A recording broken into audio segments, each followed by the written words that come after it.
a 1958 shortstop deluxe. It has a head way up here on top of another type of head. It's the run man. So you got two of them stacked on top to make one head. And when I called the guy to buy one once, where I was willing to drive 1,000 or 1,200 miles to get it, he said, this doesn't come off. But since I made my own cabinet, if I tilt this a little, you can see it a little bit there. I'll unhook this off here for a second. Let me push pause. There's what I got made for a cabinet. You can see all my material there. I've been studying. It must be a foot-high stack of books and charts I've made. But I sometimes have to really go through stuff to get it, and I just wasn't getting it, and now I'm getting it. It's basically, there's the head down there. It's empty. I got the parts to fill it up. The head is the actual head for this.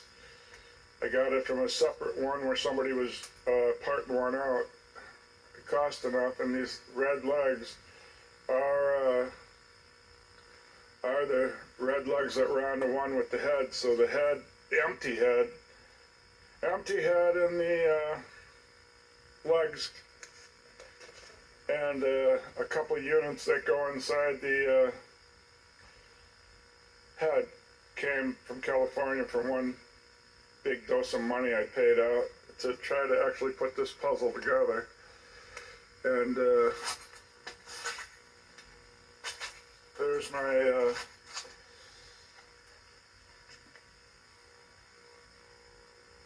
there's my stuff on top. That one over here is the Grand Slam deal. They call it the name because they keep track of Grand Slams with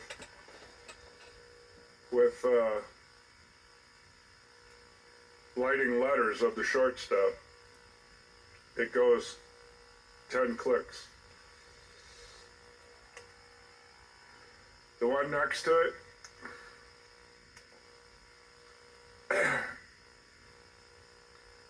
is the out unit.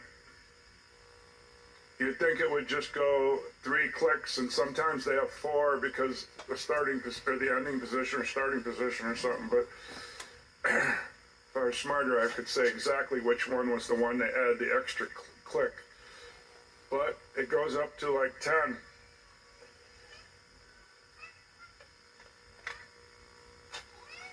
What do you want? What? Can you come down to bother me? Keep me company? So back to this. So that's, I was saying that there's like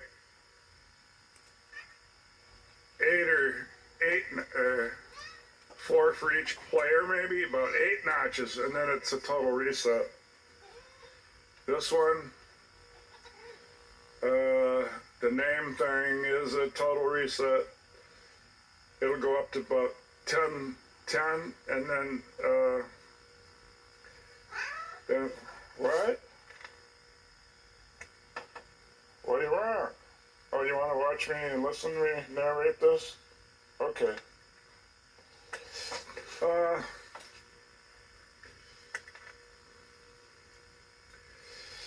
Yeah, I made the cabinet. I think I didn't have the measurements.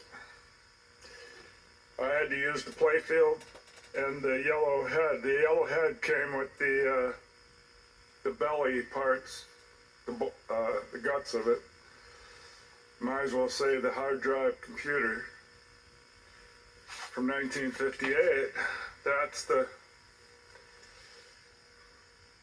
bank reset. It has, from the right, it has game over 1, game over 2, tilt, match, and then second player, oh, I'm not thinking of it, but you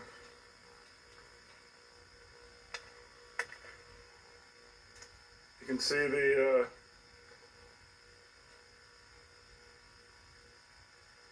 the score motor sticking out there.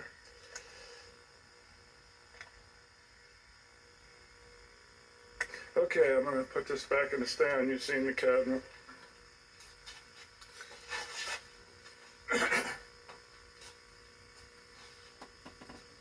All right. Yeah, I've got enough notes here, I suppose. I could go through.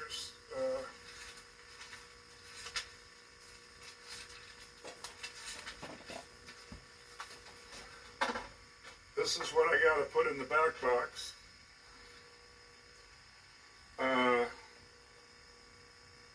And of course I don't have any wires for that. Up to the back box, the wires are still in the harness plugs. Right here. So I got it up to there. And then I was able to resource some of these old style Jones plugs. And so then these will plug into those Jones plugs. I had to have a 9, a 10, and 11 plug. And so then I've got to wire 9 things on each side of the 9 plug.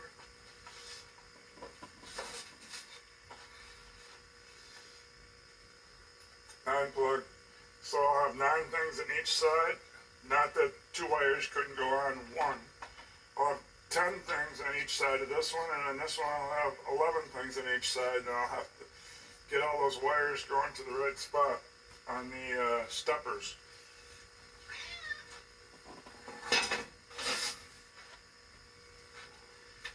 The relays that you can't see on the other side there, because the out unit and the name unit's kind of blocking it. I guess I could tip it up a little here.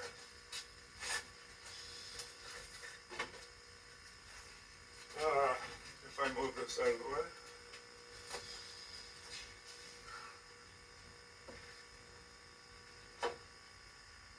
That's a dozen. That's a heavy transformer in the corner there. And that's a dozen. This one being the end one, there's a dozen.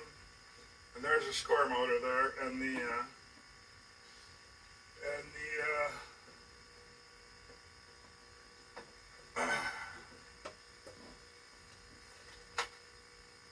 And the strike unit was right here.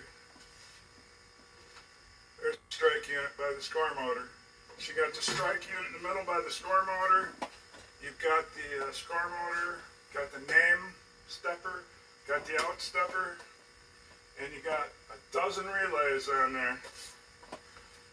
That's a lot of relays.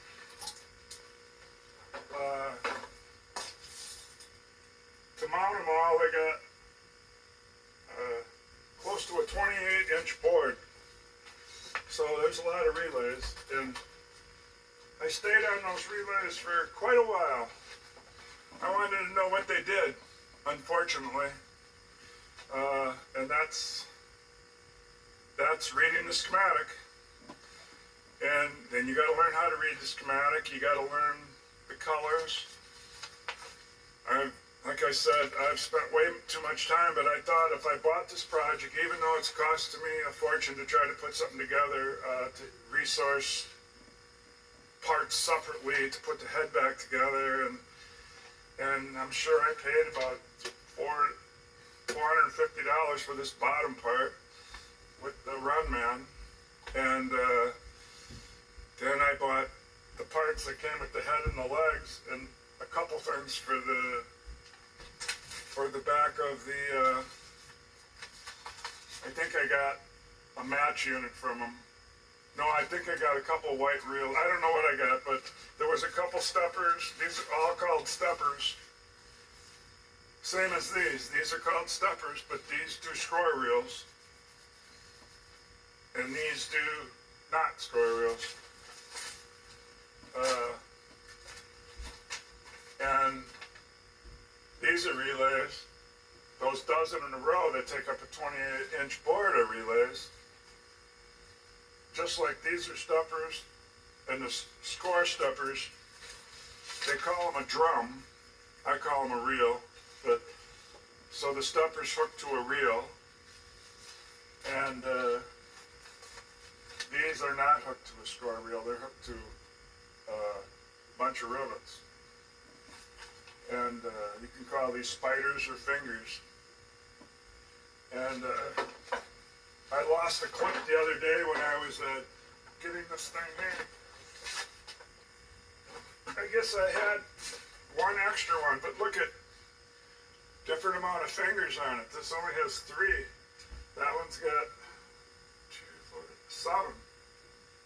Yeah, 7. See, it looks like somebody always put some red on the one that goes to the reset position. This is an out unit. It's labeled. Oh, this is a strike unit.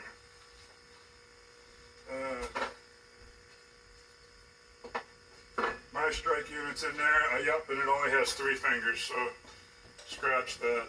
This is identical to the one I got in here. It's not this one. It's the one right back there, the strike units. You got strike and the score motor, out unit, name unit. There's enough stuff down here so that it keeps you thinking. So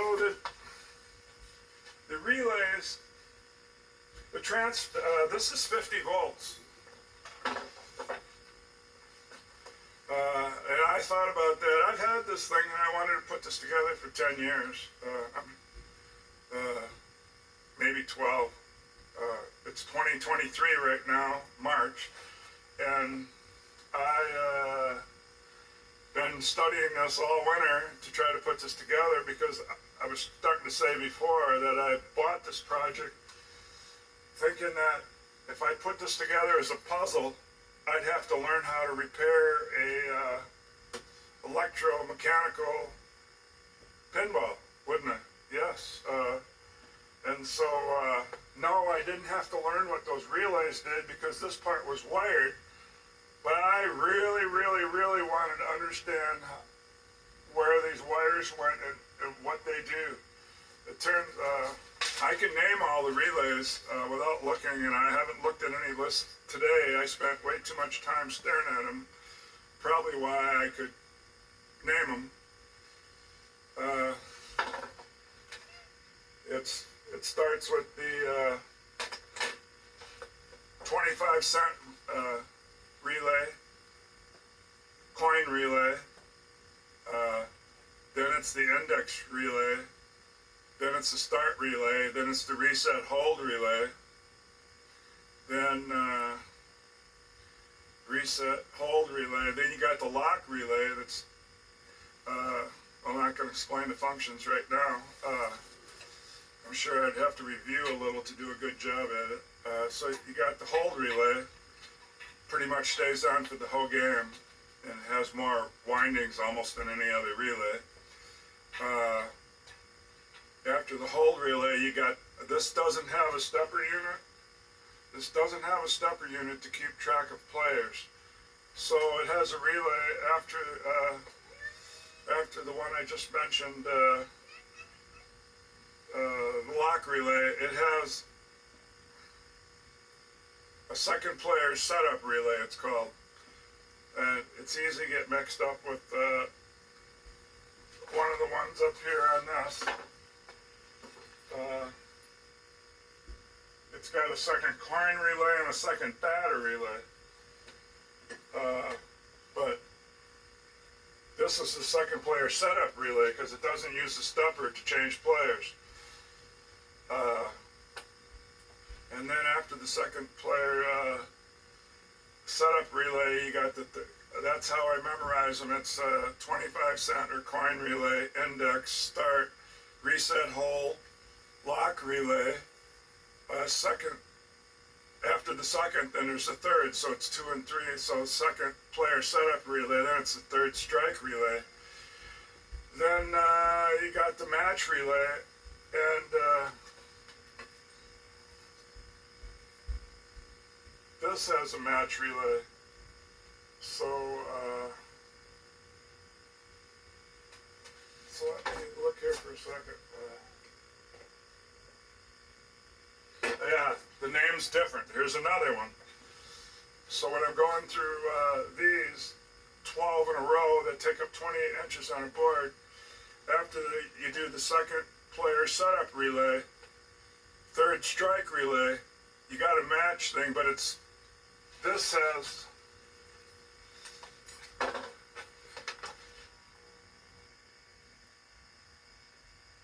has a match relay, and that's all that one's called. So, yes, I relabel them because sometimes you're facing the other side, so I put some labels on that we're facing the opposite direction. So that one's just called the match relay. Actually, there's only one switch on it. The one down in there is the match impulse relay. And so you're going along, you start over there by the coin door, you got the coin relay, or it's called in here 25-cent relay. You got the index relay, the start relay, the reset hold relay, you got the lock relay, and you got the second player setup relay, you got the third strike relay, then you got that match impulse relay. You got to add that because it's impulsing to probably I don't know, it's got something to do with turning on the match lights, and those can be set so they only come on at the end of the game or all through the game. I'm going to set it so it goes all through the game. Then you got so you get through the first 25-cent relay, index relay, start relay, reset, hold relay, lock relay. Say these enough times, you can really rattle through them. But after I say lock relay, that's the startup, the boot of the hardwired computer. Then you got the second player setup relay. That starts the functions of the game of, second player setup. So it must be for doing the second player. If you're playing, this is a two-player game. That's why there's two sets of score reels up there, up in the top, over here and over here. This is the previous high score in the middle, and none of these on the bottom are score reels. These are stuppers. That's the credit stupper. They call it a replay stupper in 1958, and this is usually there's a metal box around it. Mine didn't come with one, and then you got the run unit, and you got when they say unit, they mean stupper unit, and then you got the match stupper unit. But back to the dozen relays. So you're into the middle where you got the second player setup relay, third strike relay, then the match relay, the match impulse relay. That isn't like a third strike or second player setup relay like during a game, but it is kind of during the game because you can have a setting where the match shows through the whole game. Aha! I never really thought of that till just now. So that means it's in the middle. They kind of put these in order. Then you got and on the schematic, they kind of make them in order on the right side as you go down from the top, one end of the schematic to the other. It's kind of, they do the startup first, then they do the batting and stuff, the scoring. I think they do the scoring, then the batting, and then you get way down to the bottom where you got the how you get the previous high credits. How you get the previous high credits. This is, you would get it with the run relay that's in the back box. And then you would get credits for the Grand Slams. and you would get credits for the match. And there's different variety of free games you get. I want this all working because there is no free ball, or which would be a free out. There is none. So then what do you get unless it's free games? But you do have a previous high score to beat, so. So you're in the middle, you got the second player after the booting of the 25-cent relay, index relay, start relay, reset, hold, relay, lock, relay. Then you got the function, second player, setup, relay, third strike, relay, match, impulse, relay. Then you got the name, and then the name reset relay. Those are functions during a game because those keep track of the grand slams. But they also give free games, and I'm pretty sure you don't get those till the end of the game. And I know it can't keep track of one player's free game to the other. It just gives free games. There is no way it's going to keep track. It just puts them on the credit thing, and the player who won them would play it. In the last two relays are different relays. They're kind of like this. They have a trip.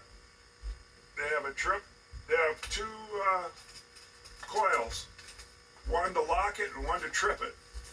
So I would call those lock and trip ones. So you got the high score reset and the high score replay. They're on the end, and that's all it does in relays. And then you got the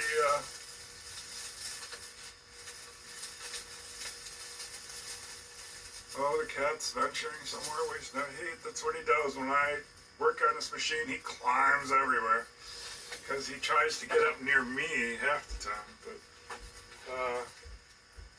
this is that relay bank assembly.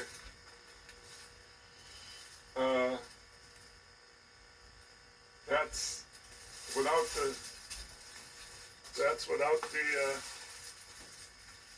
the leaf switches in it, and they come in different lengths for different games. Mine has 6. It's right here. Mine has 6, and there's pairs of switches. So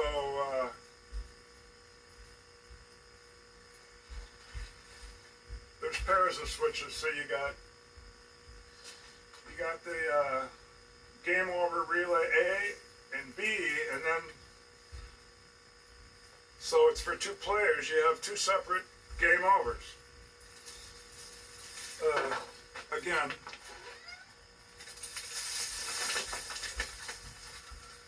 try and knock that over.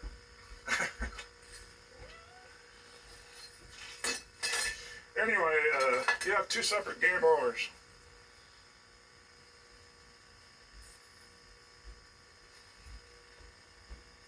Game over A, game over B. So game over A for the first player, home team.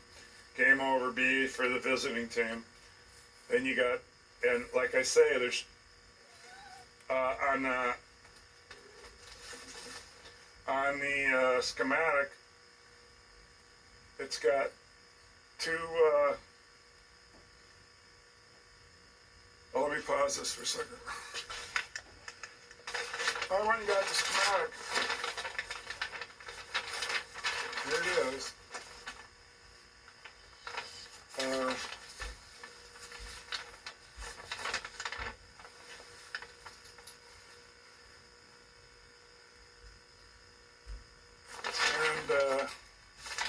it's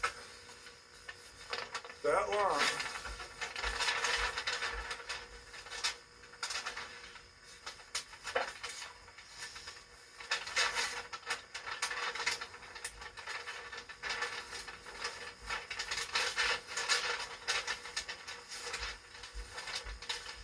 But when it goes down naming stuff, it starts with 25-cent relay. That's the first one in the row there. Then it does do the decks. But it throws in the 25-cent magnet and the coin lockout magnet. And it puts a second coin relay in, and that's in this thing. So they're not completely in order and then the start relay would have been next up there, and they put the reset hold first, then the start relay. Must have been so it comes out right to draw it for the circuits. And this is a whole different topic to talk about this. So I was just wanted to make the point on this, that on that schematic, when they talk about these, since there's 6 relays that'll trip down there, it'll trip 2 stacks of switches. So there's 2 stacks of switches for each of the 6. So we got 12 stacks of switches. There's 2 for each relay. So they call them right and left. And right is actually, if you're facing like I am, with the coin box over here. So the right and then left. So when you're on a schematic, if you have to figure that out, and which I have. So now when I read it, I know if they're talking about the right or the left. So it'll say game over A, switch 1, right. So that would be, and usually switch 1 is always the closest to the relay. This is built a little different than these, but on those, it's definitely closest to the relay.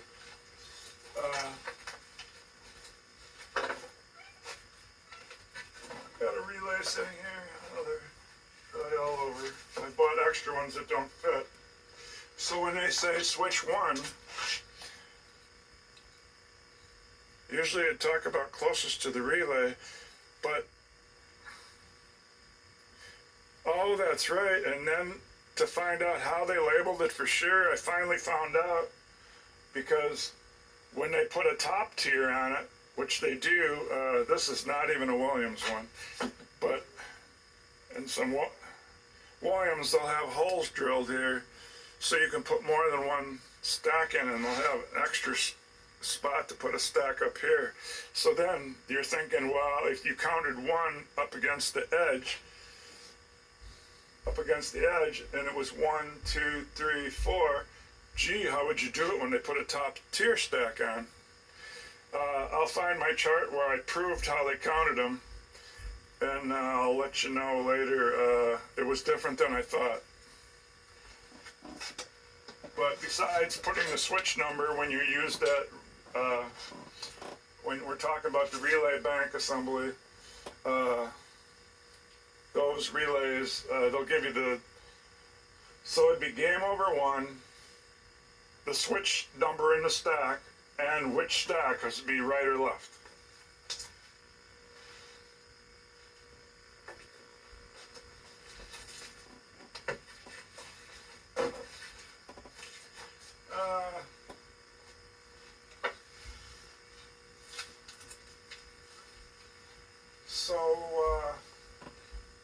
I'm just getting all this stuff working and freed up.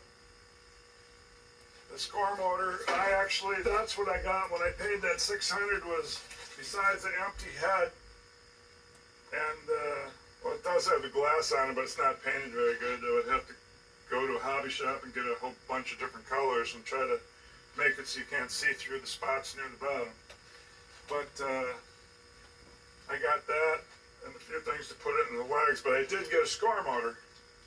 So this one's obviously had all the wires cut when he sold it. So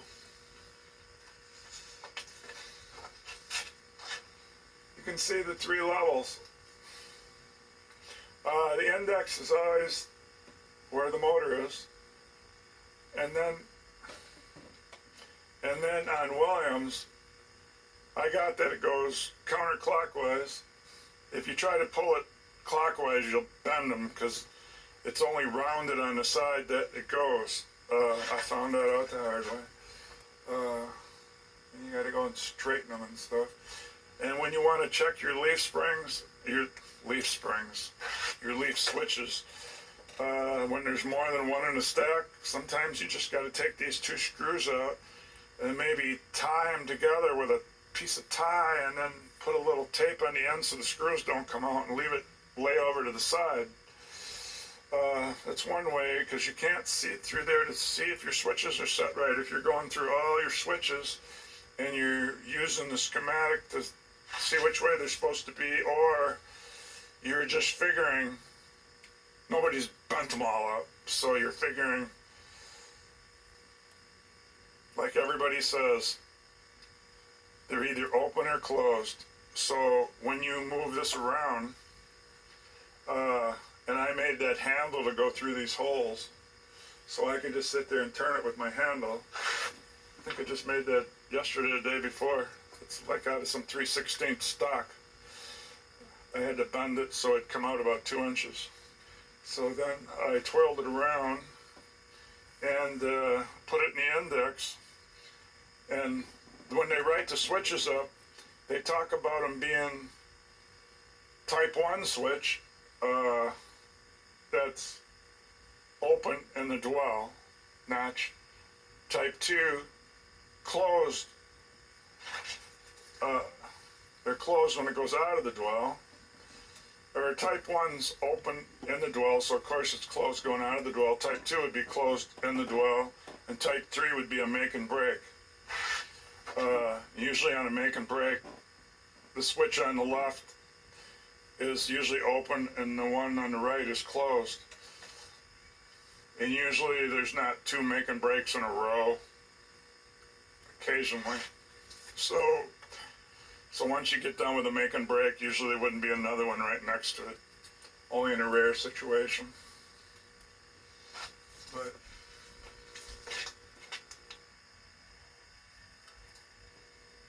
But it was handy having this extra one. I found out that when I pull this screw out that's in there, there's a screw. There it is right in there.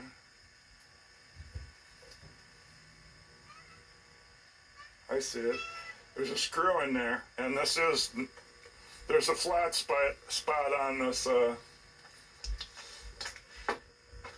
a flat spot on the shaft, so it only go on one way, but it's got slop in it. So to line it up,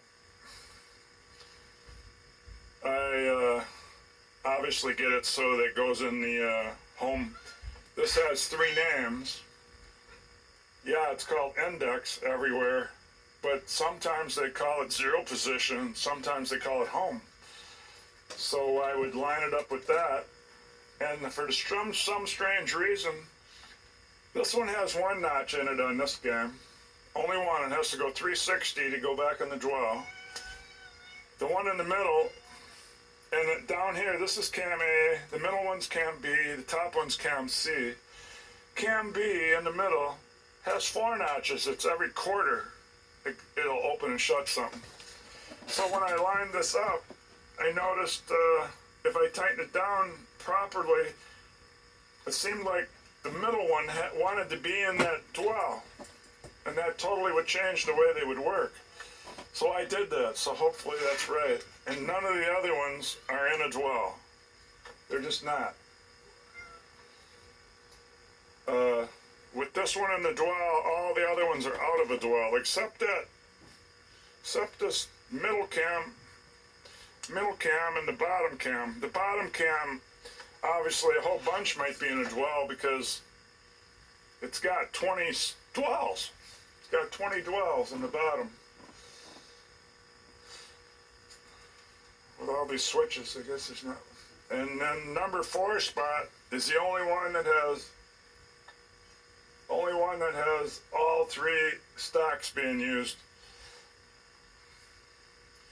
And on the schematic, they call these darn stacks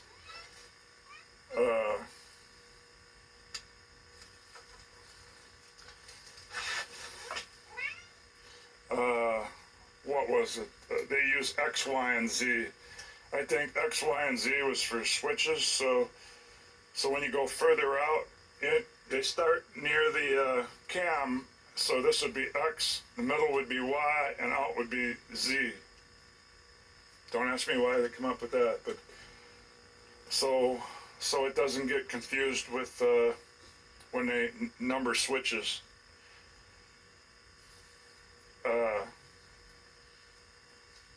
And then they, if it's this set because they'll call it cam C or cam B. So they'll call it cam B switch Z, be the inside, or cam B switch Z. So then there's the other thing about the positions. This one has 6 positions, 1 being index, and then 5 other positions. And they don't, I said it goes this way, so you would think maybe it would just count them going that way. No, it doesn't.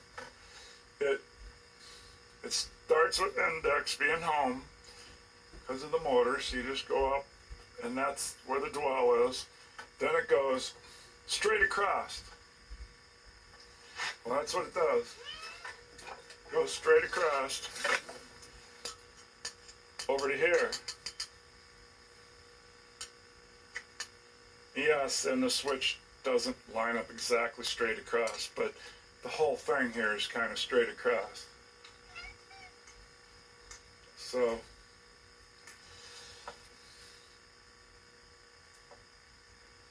the whole thing's kind of straight across. So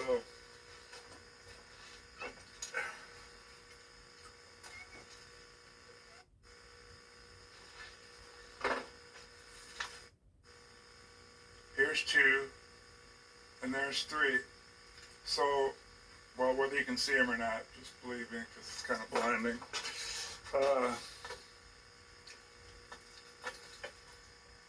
Straight across is 1. Coming back 2 o'clock or so is 2. Oh, and then down about 4 o'clock is 3. And then, of course, you can't call this one anything because it's index. So you got 1, 2, and 3.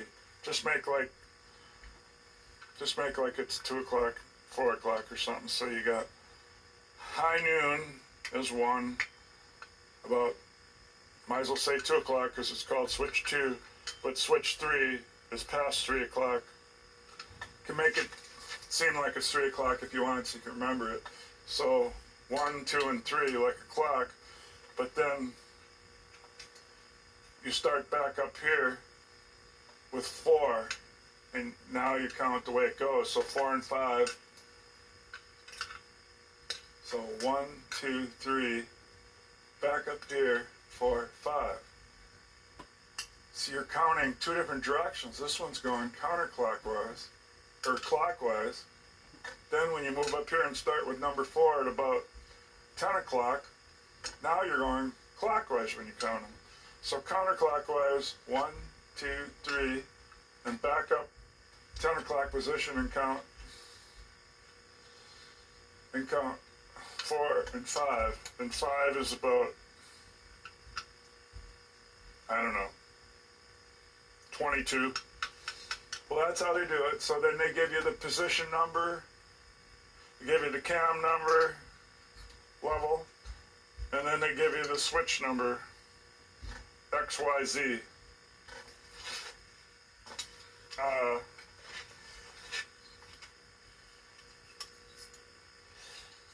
I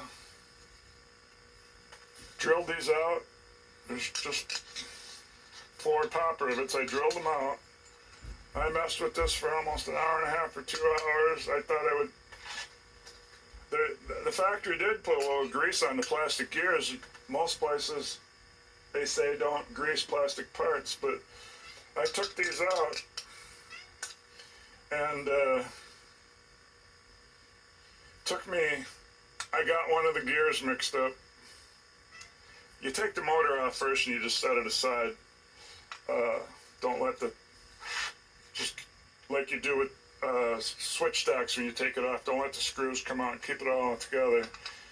And then when I drilled out these 4 pop rivets, when I took this cover off, I thought I looked to see which way it went, and I was so sure that for an hour and a half I tried to put it back together with a gear upside down, trying to force it, and I was able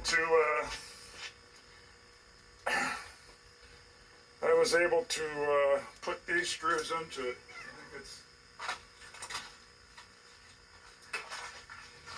I had to grind the heads smaller. It says they're 8 by half.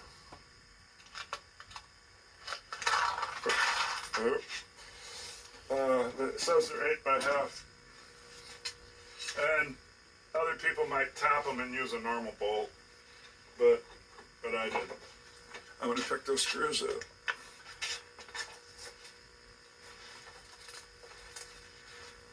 Yeah, don't ask me why I studied so darn much to get to learn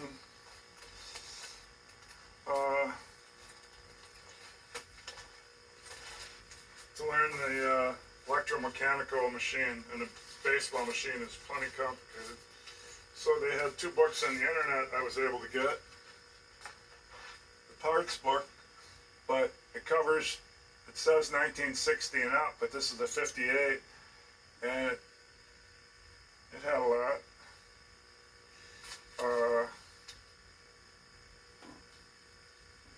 And then the one that just talks about coin-operated amusement games. It goes on about switches. Talks about the Runman unit.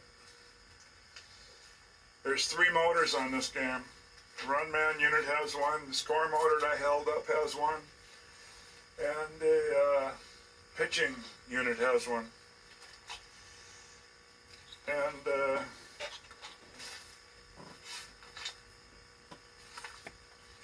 they talk about the newer kind of score motor. But anyway, they talk about reading a schematic. And then they talk about the wire colors. Now I got all those. I'll turn it so you can see it. Now I'm looking at you. Red 1. Well, now I haven't looked at these for a while, but red 1, blue 2, yellow 3, 4 could be green, 5 white, brown 6, orange 7, black 8, gray 9. That's it. There's no 10.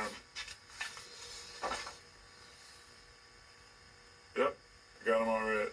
Green was number 4. I think I memorized, just like you do with most things, these last, because you keep looking at these a lot more when you're starting to learn it. You always learn the end of it. I play guitar, and you always get the intro and verse better than the bridge and the exit or something, because you play it more often when you're learning it. And, eventually you finally get through the song. This is kind of what I'm eventually finally getting through, how an electromechanical pinball machine or baseball machine works. But these 2 books help some. Bailey had one here, and then there's that guy on the internet that made up some of these studies. He's the only one that actually I finally just caught it. He has a lot of, he says, today I'll write about this, and then he has a topic, and he must wait a few weeks, and he did another one. I finally read the one, and then you got to come across the one that you really want the information, you haven't heard it before, or whatever. He finally wrote one when he talked about why sometimes on the score motor you want to switch open or closed, and how they simultaneously work. He explained what things they're doing to when he really understands on a score motor why you want one shutter open and what in sequence. It's tripping as it goes around. Because the score motor is your timing to give your pulses to your oh yeah, we haven't mentioned it. There's other relays on here. There's the three in the back box.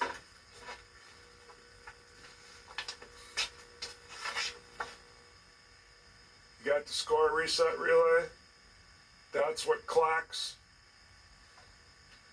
You got the run relay. That clacks. And you got the high score impulse relay. So that's going to clack the high score reels. The run relay is going to clack the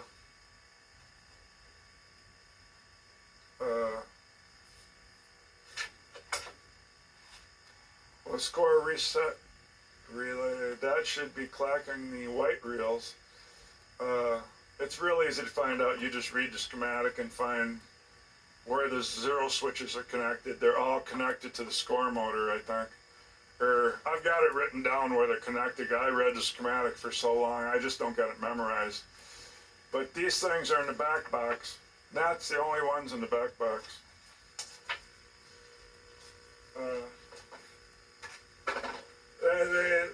He made the comment, and that's what I really want to know how one was wired, because they don't send one wire straight to like they act like they're gonna. They cut through things to save wire or something, and I'm not gonna cut all these little strings they got on it because it's so neat. And yeah, these are the only ones, this back side of this bank replay bank assembly that you can tell the color on, because it must have been in the machine where no light got on it. And I hate to have this out right now because it's getting light. It's getting light through my, there's a patio door right here, 10 feet wide. And the light bleaches the wires.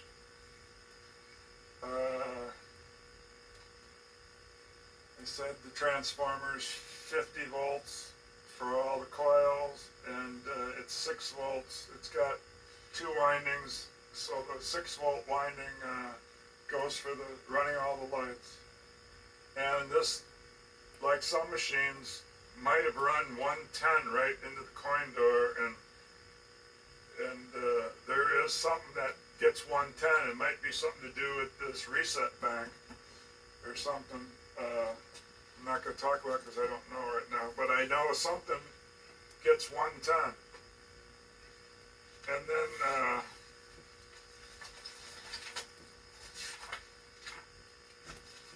yeah, I went through a lot of books.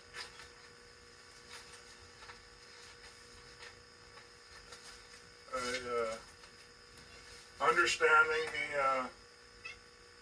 the match unit and how all this is wired took some thinking, and I used notes and notes, and I couldn't memorize them, and then by the time you go back and study it, then you forgot it again. And but I do realize that on the match,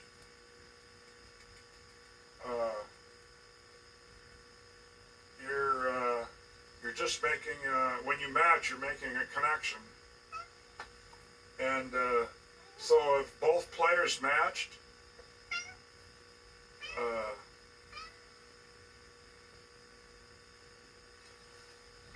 the match stepper,